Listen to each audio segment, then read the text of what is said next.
right, kids, this is quiz number 10, quiz B on that quiz number 10 spectrum. If you are here and you found yourself here for extra problems, but you don't actually have this document, you can find this document at mrkrausemath.com. Click on Regents Review, and there you'll find all of my quizzes nicely organized with a PDF that you can download or print, and then a video that goes along with it. And you'll find them all there. Eventually they'll all be there. They're not there yet, but if they're not, just keep watching, paying attention. Or you can just watch the video, pause it, try the problem, see how you do. Let's go. Let's get started. By the way, if you like what you see, hit the subscribe button. It helps you out. Helps me out a little. Helps you a little bit. Fantastic. All right, here's what we're doing, kids. We're going to solve a logarithm question.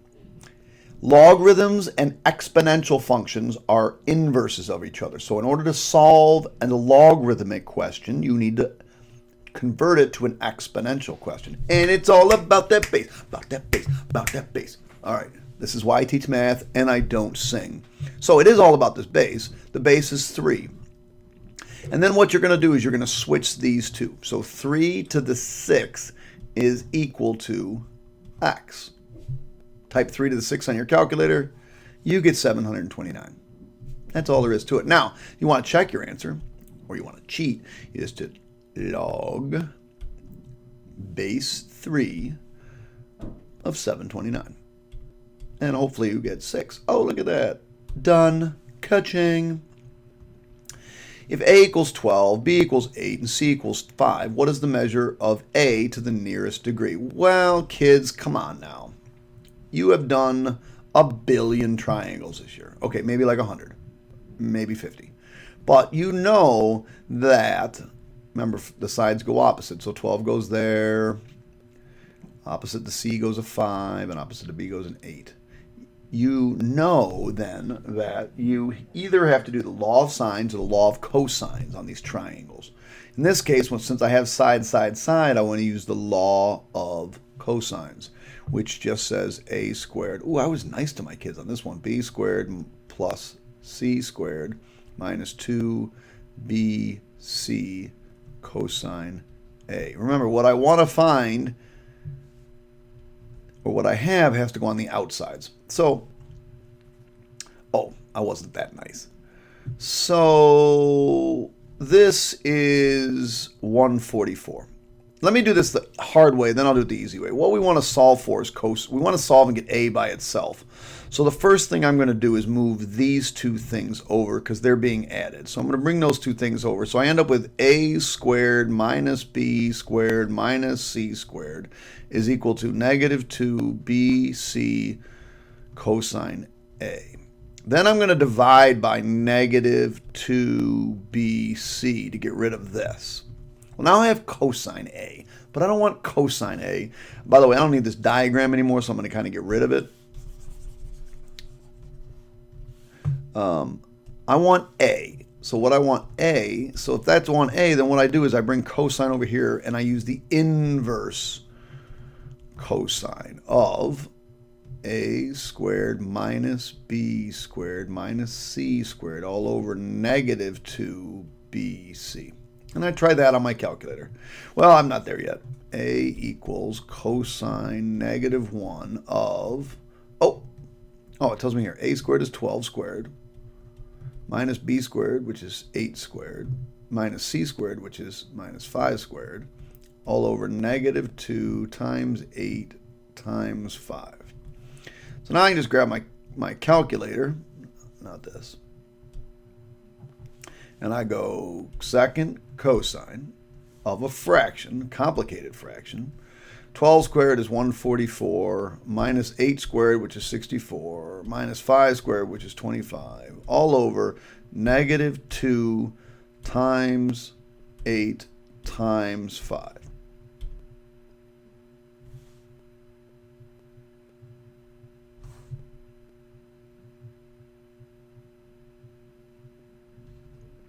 You know, that's interesting. No wonder my kids are having such a hard time with this problem. I don't think... Oh. Sorry. Probably should put in 12 squared. No, some of my kids were having a hard time with this problem. I thought it might be because I typed it in wrong. 144, enter. Oh, look, 133.4. 133.4 is 133. Now, you're probably saying to yourself, I will never remember how to do that. Well, the first thing you should remember is that you have to use this law of cosines. But maybe you don't know how to solve for a, or this a right here. Maybe you just don't know. Well, could you type in 12 squared equals 8 squared minus 5 squared minus 2 times 8 times 5 times cosine, and we have the answers. We know this is 144. That's easy. But could you type in this and then just type in random answers to see what works? I think you could. So you could on your calculator do 8 squared plus 5 squared minus 2 times 8 times 5 times the cosine of, and the first answer was 46. Not 144. I didn't like that. Could try 47. Nope, not that one. Try 132. Oops. Of course, you might want, it helps if you actually type in the right numbers. 132. Ooh, that's close to 144. Let's try 133. That's closer to 144, and so there's your answer. You could always do that. So if you've forgotten how to solve for a, that's another method for solving these, okay?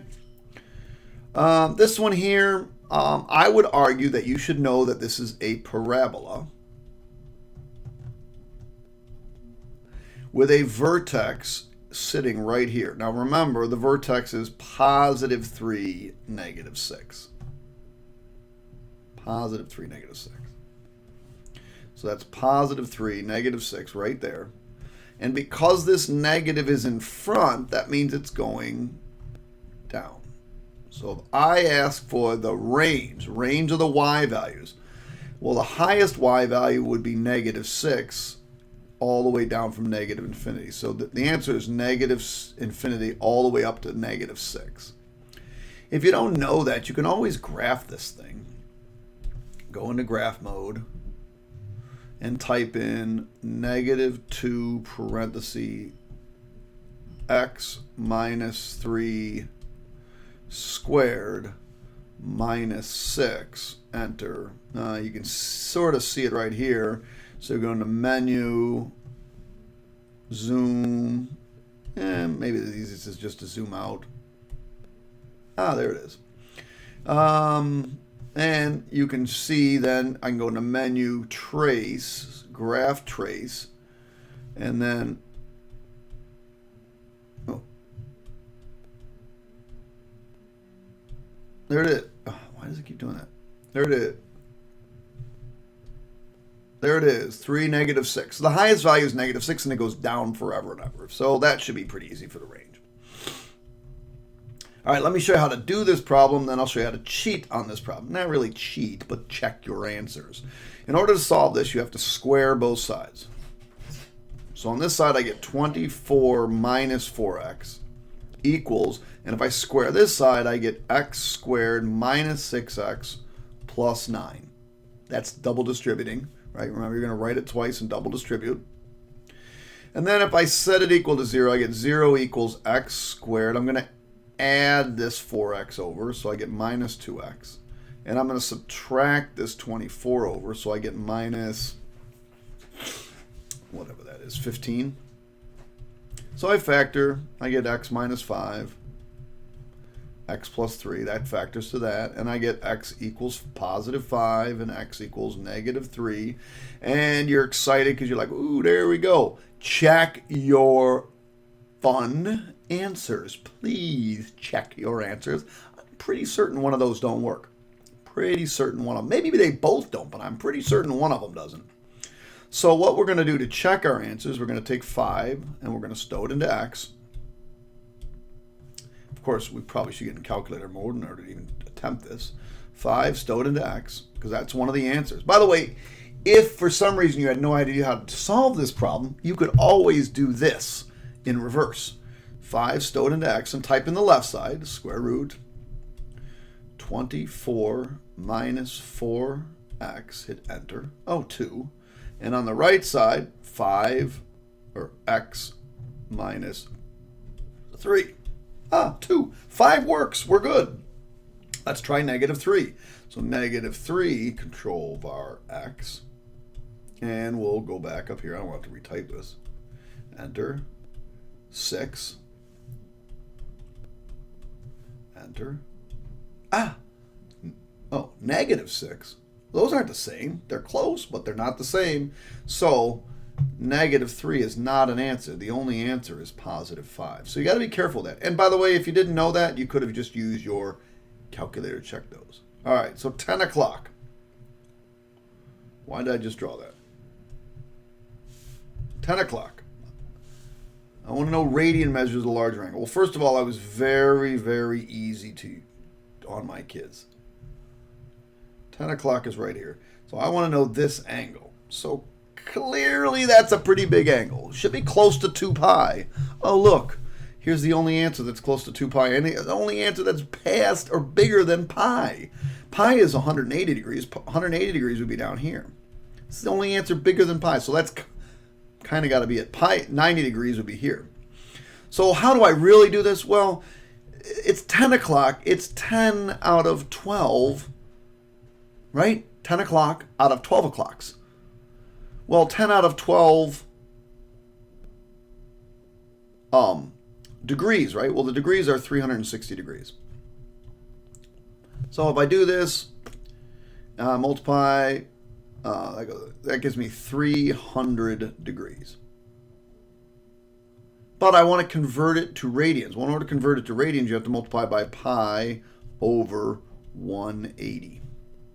And if I do my calculator, just 300 divided by 180, it will reduce it for me to, 5/3. So this becomes 5/3 pi. There's my answer. That's all there is to it, kids. That's it.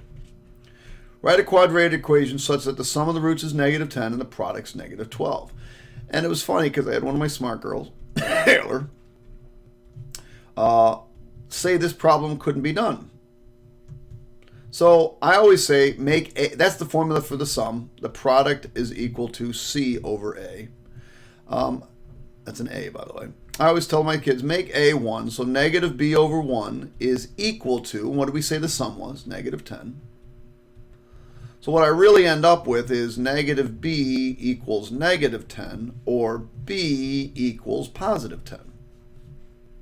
And we'll make A1 here, so C over 1 is equal to negative 12. Since it's over 1, this is really C equals negative 12, and that's done. So here's my quadratic. My quadratic is ax squared, but I made a1, so it's just x squared, plus 10x minus 12.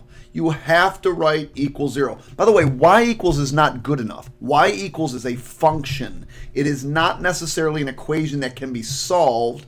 It is a function. So you want to make sure you write it y equals. Now here's why she didn't like this. Because it wasn't factorable. This is not factorable. And she thought it had to be factorable if it came out to be such nice numbers. It's not true. It doesn't have to be factorable. If you use the quadratic formula on this, you'd end up with two answers. When you multiply them, give you negative 12. And when you add them, you get negative 10. But it doesn't have anything to do with being whether or not it's factorable. So here's the answer. Inverse. To find an inverse, we switch x and y. Well, what I have here right now is y equals 2x squared minus 8. So what I want to do is switch the x and y. X equals 2y squared minus 8. And then we got to solve for y. So we'll bring the 8 over. So x plus 8 equals 2y squared. Divide by 2. So I get y squared equals x plus 8 over 2. Good enough. Leave it. Now, final step. Take the square root of both sides. But when you take the square root, you have to put a plus or minus. So y equals plus or minus the square root of x plus 8 over 2. That's it. And finally, one of these crazy... Oh, by the way, no, sorry, that's not it. I should write F inverse, should write it in inverse notation, is equal to plus or minus the square root of x plus 8 over 2. Over 2. All right, so we're not going to mess with the denominator. We're only going to mess with the... We're not going to mess with the numerator right now. We're only going to mess with the denominator. So what I have here is... No, I just did that. We're going to change the denominator. So everything's being raised to this negative 2 exponent. So that's 3 to the negative 2. Now, when you have an exponent raised to an exponent, you multiply those, negative 4, y to the positive 4. All right. Well, we're almost done. Let's see what we got here. If you type this into your calculator, you would find out that is 45. And then x cubed comes down because it's negative. Negative 4 comes up, x to the 4. The y's don't change yet. We'll simplify those in a minute. Y squared, y to the 4th. So we're almost done. Who has more x's? The numerator does, 1. So the numerator has 45x. Who has more y's? The denominator, 2 more. All over y squared. All right, there she goes. That is quiz number 10, letter B. Hopefully it helped you out a little bit. Hopefully some more practice problems for you. If you like what you see, hit the subscribe button. You let me know if you get 100, and good luck. Keep studying, guys. Not much longer. Bye.